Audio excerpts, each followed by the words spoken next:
Coucou toi et bienvenue à toi aujourd'hui. Alors cette vidéo sera sur le thème des beeswax, c'est-à-dire des crêpes de cire d'abeille. Voici une beeswax, à quoi ça ressemble en gros, hein. C'est vraiment une crêpe avec un tissu de coton imbibé de cire d'abeille. Donc les beeswax, à quoi ça sert? Et bien en gros ça sert à t'éviter d'utiliser du film plastique, premièrement. Pourquoi? Parce que le film plastique, souvent c'est un des déchets qui se retrouvent dans les terres, dans les ruisseaux et dans les mers et dans les océans, qui finalement se dégrade dans l'eau et quand ça va s'évaporer, et ça fait qu'aujourd'hui concrètement on retrouve de fines particules de plastique dans l'air. Peu importe où tu es, que ce soit en montagne, peu importe l'endroit, on détecte assez facilement des particules de plastique dans l'air. Donc autant quand tu ingères du plastique, ton système fait que tu peux le digérer et que ça ressort quelque part. Mais autant quand les particules de plastique rentrent dans les poumons, là il y a nos sorties, quoi. C'est nos issues, une fois que ça y est, ça y est quelque part. C'est un petit peu comme l'amiante, une fois que c'est rentré, ça sert aussi à te permettre d'avoir des aliments au contact de quelque chose de sain. Pourquoi? Parce que la cire est comestible, alors que quand tu enveloppes tes aliments avec du film plastique ou de l'aluminium, c'est pas toujours très sain. Parce que, comme d'habitude, déjà l'aluminium dans le frigo, c'est pas top. Quand tu as de l'aluminium ou du plastique en contact avec tes aliments, forcément, tu en as toujours des fines particules qui atterrissent dans ton alimentation. Ce sont des crêpes de cire qui vont te permettre tout simplement d'envelopper tes plats, d'envelopper tes restes pour pouvoir ensuite y mettre au frigo, pardon. Donc là, tu vois, j'en ai une sur ce bol. J'en ai une autre pour un petit bol, il y en a de différentes tailles, de différentes sortes. Donc tu peux envelopper la nourriture avant de la mettre au frigo et tu peux aussi envelopper par exemple ton pain ou t'en servir pour mettre ton 4 heures dedans avant de partir retrouver des amis. Donc moi je l'ai fait à la cire d'abeille parce que je suis fan de la cire d'abeille autant qu'étaient les grands apiculteurs Pythagore et Aristote. Maintenant, tu peux aussi faire ça avec de la cire végétale, de la cire de soja ou d'autres cires. Moi, j'aime bien la cire d'abeille, déjà parce que elle est comestible. C'est quelque chose que tu peux manger. Bon, je te conseille pas de la manger comme ça. Mais voilà, on s'en sert, les industriels s'en servent notamment dans l'alimentation d'additifs, donc sous le nom de E901. Et c'est ce qui fait la grande différence aussi des films plastiques que tu mets sur ces aliments, c'est que là tes aliments ils sont en contact avec quelque chose de comestible. En plus ça a des vertus, notamment c'est très riche en vitamine A, on en retrouve aussi dans les produits cosmétiques. La cire d'abeille est hydrophobe et antibactérienne. Donc c'est un des avantages aussi de mettre tes produits de mettre ça sur tes produits qui vont au frigo, voilà, au moins tu sais que tu ne te retrouves pas avec plein de choses bizarres à l'intérieur, quoi. On se sert aussi de la cire d'abeille pour faire les croûtes de fromage. Voilà, pour éviter que le fromage il moisisse trop vite, on en met sur le bord du fromage. Une fois que la beeswax est prête, que tu l'as mis sur ton petit plat, que ton petit plat, ou ton petit bocal, ton petit pot, tu l'as mis au frigo. Une fois que tu as fini ce qui était à l'intérieur, ta crêpe, en gros, tu la mets dans l'évier, tu la laves avec ton éponge, et puis après tu la laisses sécher, elle s'égoutte toute seule, et c'est reparti pour un tour. Tu la replies, hop, tu la remets dans le tiroir, et on recommence. Comme tu vois, c'est aussi empilable dans ton frigo. Tu vois, j'ai mis un petit pot, pourtant il n'y a pas beaucoup de bords, mais comme c'est assez rigide, je peux facilement empiler tous mes récipients les uns sur les autres dans mon frigo. Il existe d'autres choses qui ressemblent au beeswax, c'est la même chose mais en plastique. C'est une sorte de couvercle plastique qui s'étire et que tu peux mettre sur tes contenants. Bon, ça reste encore du plastique ou du silicone. Alors, est-ce que c'est bien pour l'environnement? Peut-être parce que tu utilises moins de plastique, vu que pareil, c'est lavable au lave-vaisselle. Maintenant, ta nourriture elle reste quand même au contact de choses qui ne sont pas naturelles. Moi j'adore ce qui rayonne, j'adore ce qui est naturel. Donc je vais t'apprendre aujourd'hui comment on fait des beeswax. Donc il y a 3 façons de faire des beeswax. La première, c'est de prendre tes bouts de cire d'abeille et de les mettre à fondre dans une casserole.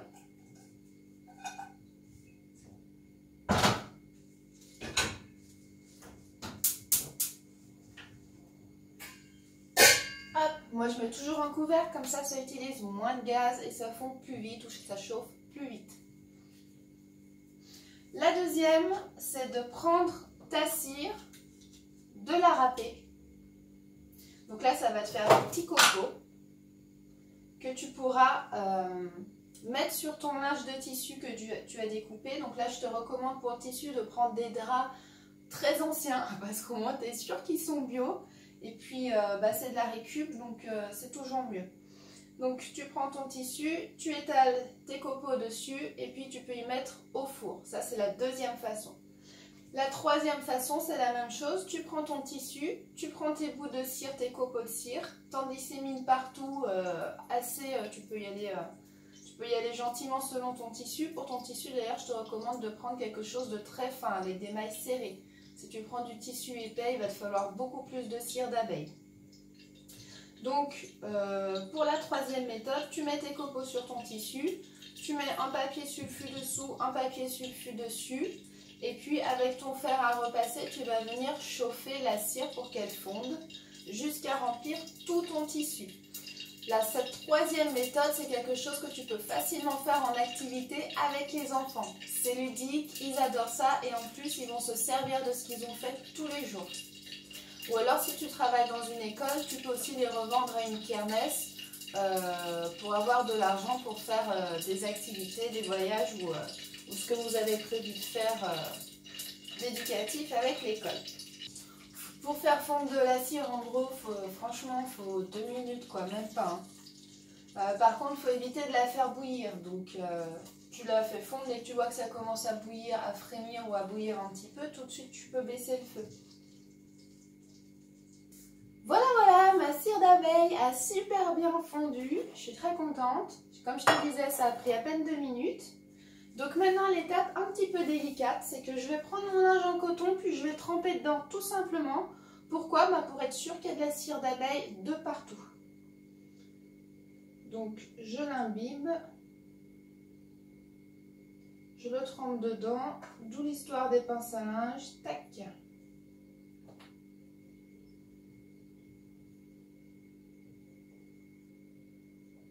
Voilà, moi je prends 2 pinces à linge comme ça, hop. Je le trempe dedans, je peux y aller gaiement. Voilà, après on va attendre que la cire coule.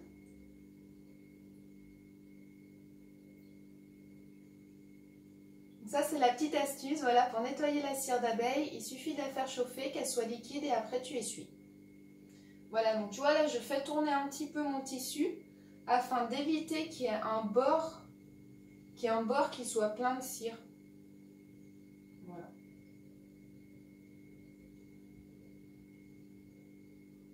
Comme je n'avais pas découpé mon tissu au ciseau cranté, ça fait des petits fils, mais franchement, c'est pas ça qui gênera. Je pourrais couper des petits fils que ça... Le tissu, maintenant, une fois qu'il est enduit de cire, ça ne bougera plus. Hein. Voilà, donc tu vois, ça m'a pris 3 secondes. C'est encore un petit peu tiède. Mais le principe, c'est ça, quoi. Je te ferai une photo tout à l'heure pour que tu vois mieux. Mon tissu a trempé dans ma cire d'abeille. Et voilà, j'ai ma beeswax maintenant qu'il a bien été égoutté. Il a séché parce que ça sèche assez vite. Ma cire n'est pas du tout sèche encore. Et ma beeswax est prête à l'emploi. Donc maintenant, je vais la laisser refroidir un petit peu. Voilà. Donc ça, c'est quelque chose de très ludique à faire avec les enfants. Parce qu'on est en produit naturel, ils fabriquent eux quelque chose qui ont du sens, qui va servir à autre chose. Et à partir du moment où on présente quelque chose à un enfant qui a du sens, ils sont fans. Donc personnellement, moi, l'utilisation du fer à repasser, mon fils, il sait s'en servir depuis ses 3 ans et demi, 4 ans par là. C'est à peu près l'âge auquel on peut laisser un enfant faire un repas dans les écoles Montessori. C'est la moyenne d'âge. Tant qu'on explique bien à l'enfant comment il faut faire et qu'on voit qu'il le fait attentivement, il n'y a aucune raison de l'éloigner du fer à repasser. Autre chose aussi à faire qui peut être sympa pour les abeilles, ce sont les nichoirs à abeilles solitaires. Je ne sais pas si tu connais, mais en gros c'est une sorte, on t'envoie un petit nichoir ou une petite boîte pour que l'abeille elle vienne y mettre ses œufs et ses larves si tu préfères. Et après ça va grandir et puis c'est pour qu'on puisse prendre soin des abeilles. Donc vraiment je t'invite à faire ça et c'est super chou parce que quand tu vois les petits mâles, ce sont eux qui sortent en premier, qui sortent du nichoir, en fait tu peux les prendre dans ta main, tu les vois naître, tu les vois éclore, sortir de leur peau, de leur petite... c'est trop choupinou, les enfants ils adorent. Plus un enfant est sensibilisé à l'environnement, forcément plus il va en prendre soin parce qu'il va aimer ça. Voilà, si un enfant a pris soin d'une abeille, forcément quand il en recroise une, il sera loin d'avoir envie de l'écraser, quoi. Et c'est vraiment important au jour d'aujourd'hui de prendre soin des abeilles. Je ne sais pas si tu sais ce que c'est la pollinisation. La pollinisation, c'est très simple, elle se fait par les abeilles. C'est ce qui te permet au jour d'aujourd'hui de manger des fruits, des légumes et tout un tas d'autres choses. Donc le principe, il est simple, c'est l'abeille qui prend du pollen dans les fleurs. Et en fait, c'est le pollen qui va se disséminer dans toutes les fleurs. L'abeille en tournant, elle va amener le petit pollen dans toutes les fleurs. Et c'est ainsi que les organes mâles et femelles des fleurs peuvent entrer en contact pour ensuite créer le fruit. Donc c'est hyper important. Si demain il n'y a plus d'abeilles, il y a 90% des légumes et des fruits qui ne seront plus là. Il en restera 10%, c'est en gros, il en restera 10% parce que les 10 autres pourcents se font par les bourdons. Voilà, les bourdons peuvent aussi polliniser les fleurs. Alors, le reste de ma cire, comme tu vois, il me reste de la cire. Moi, ce que je fais dans ces cas-là, c'est que je fabrique des petites bougies sympathiques. Donc, je vais prendre mon moule à bougies. Je mets ma mèche. Je mets ma mèche dans mon moule à bougies qui s'ouvre, tu vois, hop. Je fais en sorte qu'elle ne ressorte plus par l'arrière. Tu vois, je tire la mèche le plus possible. Ensuite, je découpe à 1,5 cm du haut de la bougie. Je vais mettre des élastiques pour bien tenir le moule. Donc j'ai mes 3 élastiques habituels. J'adore faire des bougies au quotidien. Pourquoi j'adore ça? Parce que j'aime vraiment l'odeur de la cire d'abeille. Il faut savoir que c'est quelque chose qui peut aussi, le miel comme la cire d'abeille, stopper une crise d'asthme. Donc quand tu as une bougie à la cire d'abeille qui brûle, premièrement, déjà c'est bon pour l'environnement. Deuxièmement, c'est bon pour tes poumons parce que tu ne respires pas tout un tas de parfums, de toxines et tout ce qui va avec. Et ensuite, c'est hyper rassurant. Alors pourquoi? Je ne saurais pas t'expliquer ce qui fait que ça peut être rassurant, mais comme manger du miel, l'odeur de la cire d'abeille est rassurante. Donc là, je mets mon petit entonnoir. Je vais refaire un petit peu chauffer ma cire parce qu'elle commence à se solidifier. Donc personnellement, moi j'utilise le miel pour guérir tous les petits bobos. Bon, on est assez fan des produits des abeilles aussi. Mais ça, je t'en reparlerai dans ma vidéo Maman Bobo. Aïe, j'ai mal. Tu pourras voir comment j'utilise les produits naturels pour guérir au quotidien mes enfants et moi-même. Donc voilà, j'ai refait fondre ma cire d'abeille. Donc je la mets dans un petit entonnoir que je débouche régulièrement. Je verse dans mon moule jusqu'en haut.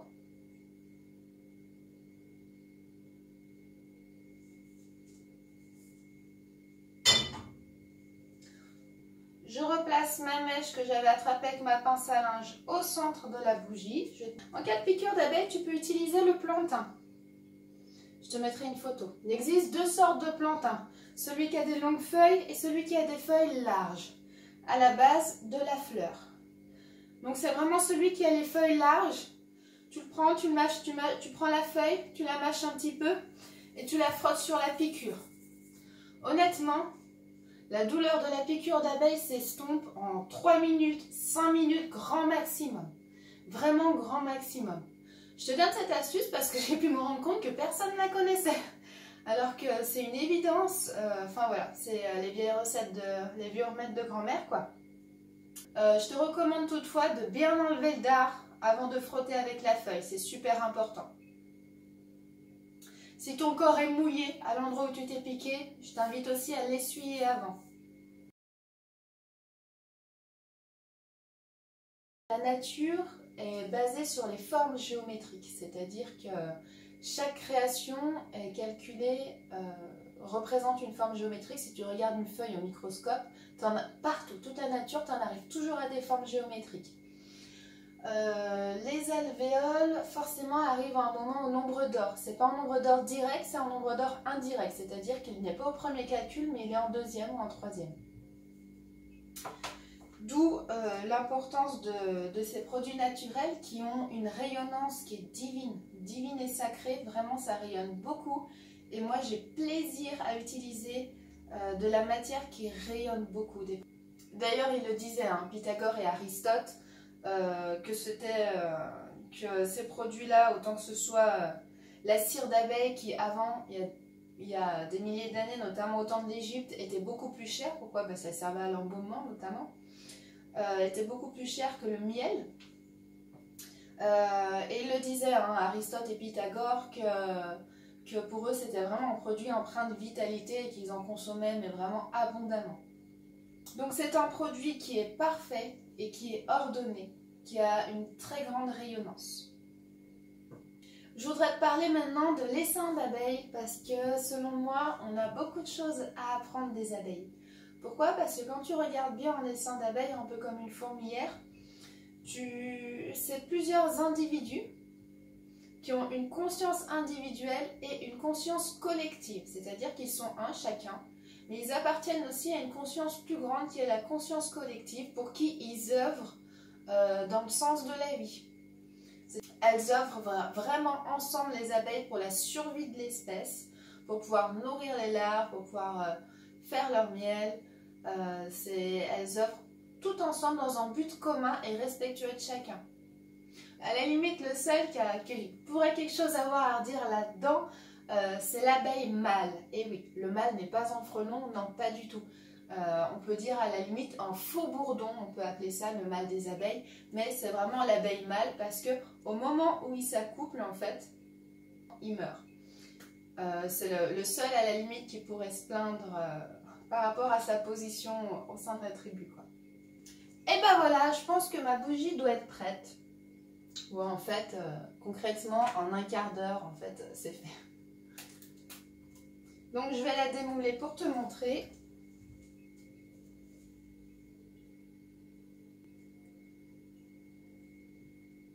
Voilà. Maintenant, il ne me reste plus qu'à couper le bas de la bougie, d'aplanir un petit peu le socle et voilà ma bougie magnifique. Je vais te faire une petite photo pour que tu puisses voir tout ça en plus gros et en plus détaillé. Et puis, je suis heureuse d'avoir pu partager cet instant avec toi. J'espère que tu as appris beaucoup de choses et que ça a déjà commencé à te reconnecter un petit peu à la nature et à ton rôle d'être humain au sein de cette nature. Et à tout bientôt, à la prochaine vidéo. Salut!